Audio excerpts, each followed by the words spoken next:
I would approach these results in a cautionary way for anybody trying to interpret them. Clearly, the Conservatives are in a difficult spot with public opinion at the moment, but the Labour Party aren't exactly exciting people. And let's discuss some of this morning's stories with the former Conservative leader, William Hague. Morning, William. Good morning. And the former Scottish Labour leader, Kezia Dugdale. Morning, Kezia. Good morning. Well, there are heat waves and extreme weather with particularly searing temperatures in Europe, the US and China. Not only are temperatures high, they're lasting longer. It seems like we're seeing the effects of climate change play out in front of us. William, we talked to Andrew Bowie of representing the government. He has plans to do more and more nuclear, small nuclear powered.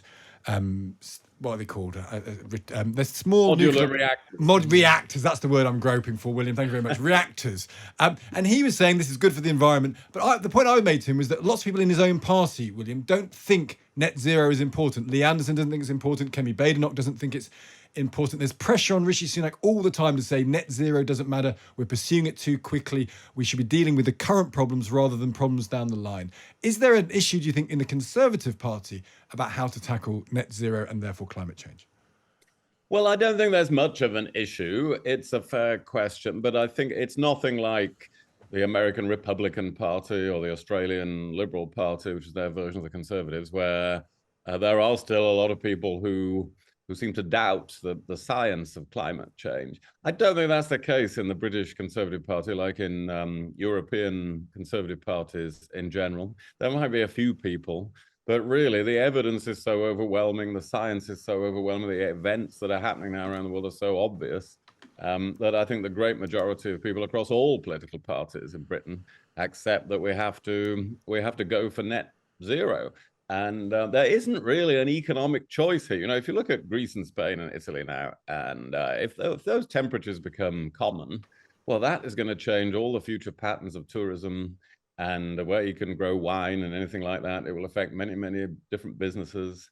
You know, the economic cost of not dealing with climate change will be far greater than the cost of dealing with it. So I don't think that's a big problem in the Conservative Party. What do you say to people who including some of our listeners, who say our output of CO2 is 1%, China's is 30%. It doesn't matter what we do. It simply doesn't matter what we do because China are going to carry on, and therefore, what's the point? Well, first of all, it does matter. Even if you're 1%, of course, what you do matters because it all adds up. But the second point is there is a lot happening. And though in China, India, the United States, they haven't done as well as we have, and they're still doing a lot of the wrong things, like China is still building coal power stations.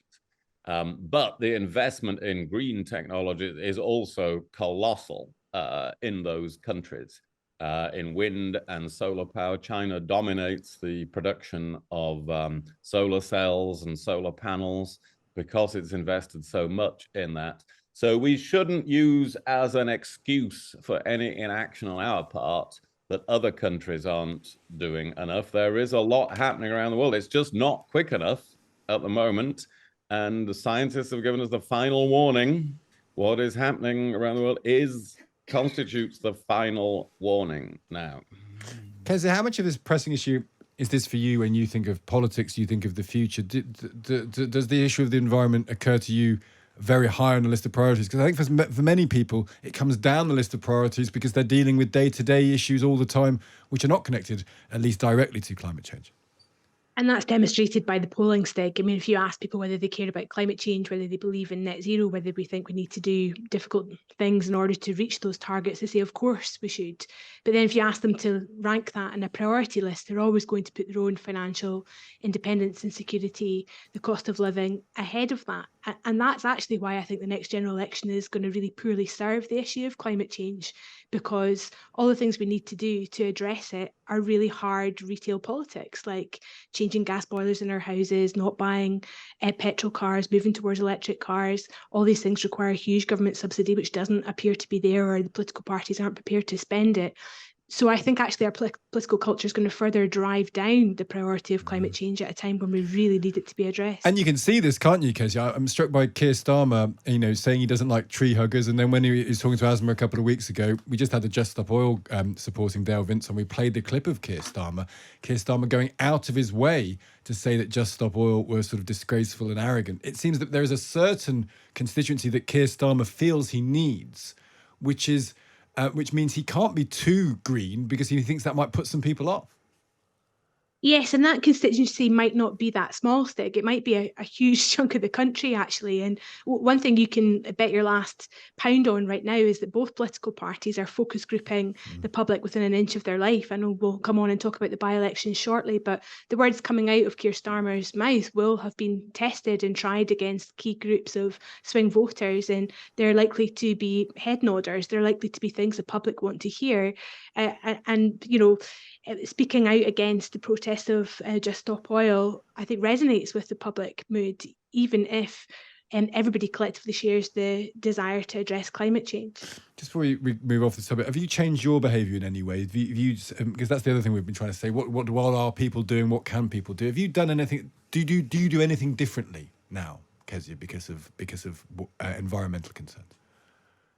I'd like to think I do, but I got into a bit of a rammy on Twitter just before I went on my holiday because I flew from Edinburgh to London, and I complained about the British Airways flight that I got because it was cancelled when I was stood at the gate, and I then faced an onslaught of people demanding to know why I had taken a short haul flight. And the reality was I couldn't get from my house in Fife to my meeting in London without flying, and I was trying to provoke a wider conversation about public transport links and family work-life balance, because if I'd stayed in a hotel the night before, it's a night away from my family, yada yada. These are the conversations that families are having every day of the week. They want to do more, but the infrastructure and the things we need to do to make that possible just aren't there. Yeah. William, have you changed your behaviour at all?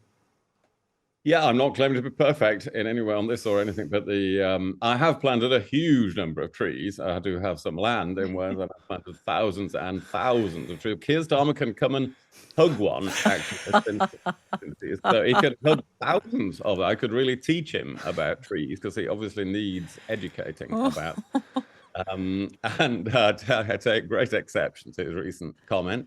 And yeah, we've been insulating roofs and things like that, which does reduce the energy consumption. So there are things we can all do. They're all expensive, of course. And this is the reality that Kezia was just talking about.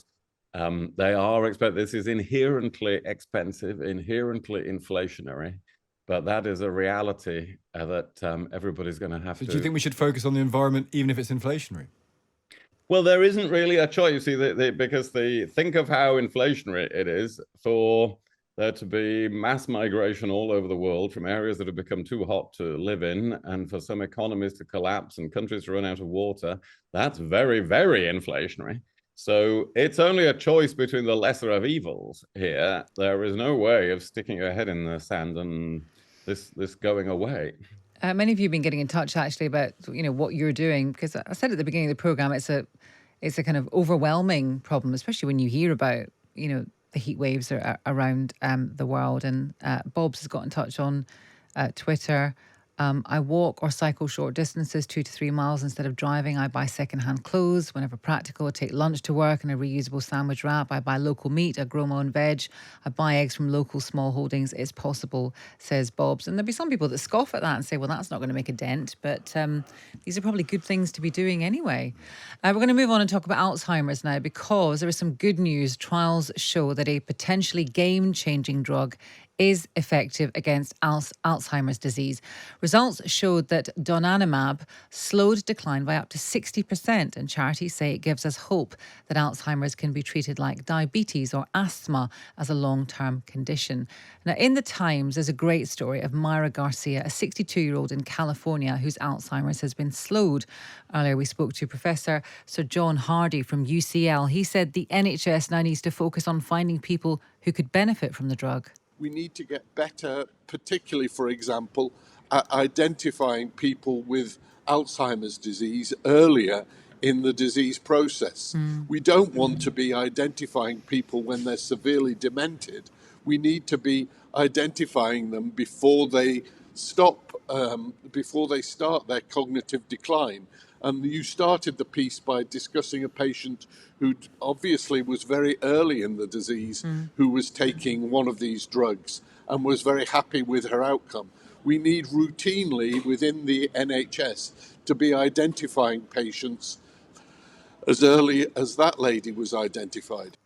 Kezia Dugdale, I was saying to Professor Sir John Hardy that to people like me on the outside, it feels like something has shifted finally, because it felt like there were many, many years when not much was happening. Again, not for want of trying, but just for whatever reason. These things take an awful long time, these trials. But now it does feel like things are finally shifting. Is Alzheimer's and diseases like that, diseases that affect your cognitive abilities, is that something that you worry about in terms, personally, in terms of family members? Is it something you worry about in terms of how we look after people who end up having Alzheimer's? Of course, and let me say two things. One, how marvelous this is. The wonder of science has paid off for us once again, and I think it draws attention to just how important it is for government and other parts of our civic life to invest in research and development, to invest and fund science so that these types of results and possibilities and signs of hope can come through.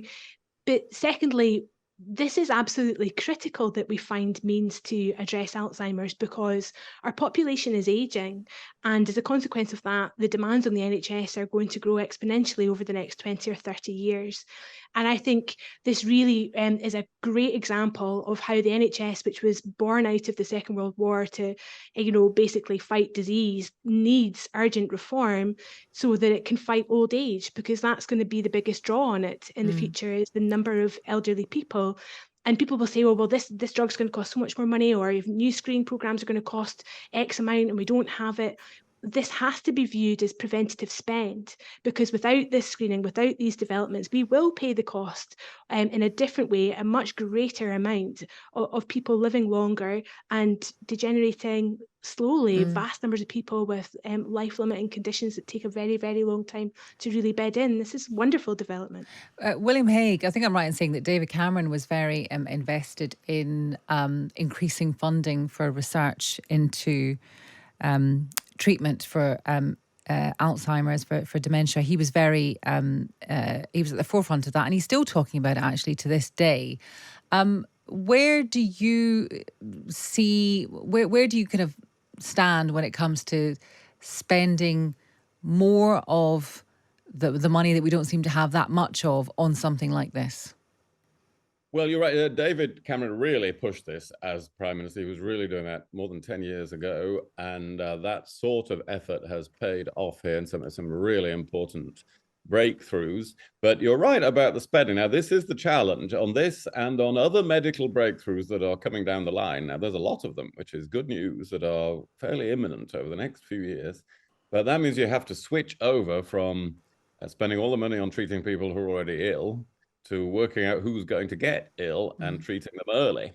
And that will be a big test of the National Health Service. We only have in this country about 80 of the scanners that are of the type that are going to be needed to diagnose people early enough to benefit from these treatments. So now the NHS will have to get a lot more of those scanners, but of course it will save it a lot of money downstream because of these treatments, looking after people for years who are irretrievably ill.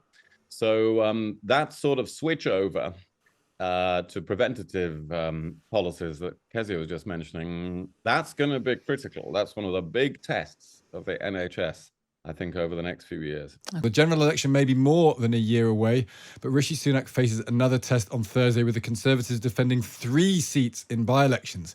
The Energy Minister, Andrew Bowie, had this to say when I asked him how he was prepared to lose all 3 seats. Of course, it's possible we could lose all 3, but it's also possible we might win all 3, Stig. Come on, I'm an optimist. I'm a Scottish Conservative and a Scotland football fan. I have to be an optimist. When he's an optimist, William Hague, you're a realist, I am sure, in this area. Is it likely? The Times has threat ratings, actually, of the likelihood of the Tories losing each one of these. It's Uxbridge and South, Ruislip, a majority of 7,000. Somerton and Frome, a majority of 19,000, and Selby and Anstey a majority of 20,000. Generally speaking, even in this part of the electoral cycle, William Hague, you'd expect as the governing party to hold 2 out of those 3. Do you think they could lose all 3? I'm not sure those are generally speaking, actually, or that I'm going to play this particular game because it's a fun game. I always think I know it's a fun game, but there's all these tens of thousands of people hopefully are going to vote on Thursday, and then we tell them in advance that it's already over. So I'm not. I think it's up to them on Thursday. I will say, having been elected to Parliament in a by-election originally, that's how I was first elected. And then served for 26 years, it is useless as a guide to general elections. Of all the elections I was elected in, the by-election was the least representative of all the others. I got twice as many votes in the general election that followed as in the by-election. So it's not a guide to general elections. But it's a guide to something. It's better to win than to lose. Is it a guide to a scale of a crisis, an internal crisis? Because if you lose the Lib Dems in Somerton, if you lose to Labour in a place where you've got a 20,000 majority, that's the problem. Is it might not necessarily point exactly to the general election, but it points to does it point to a mood? Does it point to a direction of travel? Well, again, it will be more productive to talk about it after the result than before the result. But we're talking now, William, in 2 days' time. But so you can't say it might be a guide. It's a guide to parties having bouts of difficulty, governments being unpopular, this sort of thing. Governments do generally lose by-elections. After the one I won in 1989, the Conservatives didn't win another by-election for 8 years anywhere. But they did win an entire general election in the middle of that. That's how misleading by-elections can be. So I would approach these results in a cautionary way for anybody trying to interpret them. Clearly, the Conservatives are in a difficult spot with public opinion at the moment, but the Labour Party aren't exactly exciting people. So really have to trawl through these results for clues as to a future election. Kezia, William is see no evil, hear no evil mood there. What do you make of the props? Because 3 at the same time is quite rare. They're quite diverse in terms of where they're based. And that's, I suppose, a problem for the government, isn't it? Because the threats come in different directions. Yes, and I think that's what makes these 3 particular by-elections so interesting, is that they come from very diverse parts of the country with different local dynamics that they look like they could speak to the mood of the nation. In reality, William's right. You can't draw trends from by-elections. They are just snapshot moments, as much as we might like them to be otherwise, for 2 reasons mainly. One is turnout is always lower, so you lose something in the element of that. And secondly, they always are opportunities for the public to kick the government without automatic consequences. The people in those constituencies might want to say something on Thursday that they would say differently at a general election. That said, I do think there's trouble ahead for both parties and both party leaders. I do think it will cause Rishi Sunak considerable difficulty if he were to lose Somerton. And likewise, Keir Starmer is not going to be delighted if he fails to win Uxbridge and South Russellip. Now, that might not go Labour this week because of a very hyper-local issue like the ultra-low emission zones, but people like you will draw national assumptions if he fails to win that, and so there's like potential headaches all round. You know what I mean? Said in the nicest possible way. Like you naive, headline chasing, useless man. Oh wow! I never said naive. Just headline chasing. The rest of it's true though. Now I wonder if either of you, William or Kezia, know where the Commonwealth Games could possibly be hosted. This is because Victoria, the Australian state with cities like Melbourne in it, says it won't host it anymore because it costs too much. The Premier, Daniel Andrews, says it's all cost and no benefit. Kezia, I wonder, is this one of... I find on this programme very much, it's a kind of voyage of discovery and there's very much things that were the right thing to do 10 years ago or 20 years ago. They were accepted wisdom. Now everyone just says, no, we're just not doing it because it's not. And people struggle with that because there is a kind of template that, hosting the Olympics or whatever big event it is something that everybody wants to do. But that's just not the reality anymore. So I wonder... bearing in mind, of course, that Glasgow has, for example, has hosted some events like this, whether you think the narrative around this, the arguments around hosting these events actually has changed? Well, I think if you are to bring big set piece events like this to any major city, you have to have the people and the citizenship with you in order to do that. And there has to be a slow build in order to win that argument. And it looks like that hasn't happened in Victoria, or it's fallen away. I remember in 2014 in Glasgow, and there was broad public support for that, but it also arrived in Scotland at a time of great kind of political debate and, enlightenment around the referendum and everything. This felt like the eyes of the world were on Scotland back in 2014. Yeah. If somebody was going to make the case right now for the Commonwealth Games to be in Glasgow this year, I think the argument would be very different, and the public would feel like there were other things to spend money on other than this at this moment in time. William, how would you feel if the Commonwealth Games was arriving somewhere in England or Wales? Would you think that was a good use of money? Yes, I would, actually. I think this is all a bit miserable, this saying we can't afford to host sporting game. I mean, for everybody who looked at, who watched the Wimbledon final on Sunday, that is a life-enhancing, great global event, an inspiring thing. That's true of many aspects of the Commonwealth Games or the Olympic But Games. the costs are different, aren't they, surely, between Wimbledon and the costs are, because Commonwealth and Wimbledon's a very Olympic? established thing. And the costs of a one-off event, yes, are higher. But I remember in the run-up to London hosting the Olympics in 2012, there was a lot of criticism. How much is it going to cost? How isn't it all going wrong? And then, of course, when it happened, it was a fantastic national and international event, a celebration of life. If you can't afford to host a sporting event, well, what's the point of life, really? What is the point of having any money? But you're right. But William, what's the point of being a country? William, I calm think down. Really, a great country like Australia, which I'm a great fan, and I'm president of the Britain Australia Society, should really be able to get its act together on hosting the Commonwealth Games. And if it can't, well, some of those cities that do have the infrastructure already from previous games ought to look at whether they could revive it in some way to host at least some form of Commonwealth Games. But William, would you accept? I mean, you were saying earlier, obviously everyone wants everyone wants money to do things. They want to spend money on researching treatment for Alzheimer's. They want money for this, money for that. Fair, and absolutely everyone who has these claims legitimately feel that they do. But there is only a finite amount of money, and we are in a different economic situation than we were 10 years ago. I know that's absolutely true, but I think there's got to be room in life with all these problems that we've been discussing, to have positive moments. This is like saying, well, I think in my life I'm never going to have a party. It's just too expensive. Brilliant. It's too expensive to have a party. It will cost me something to have a party.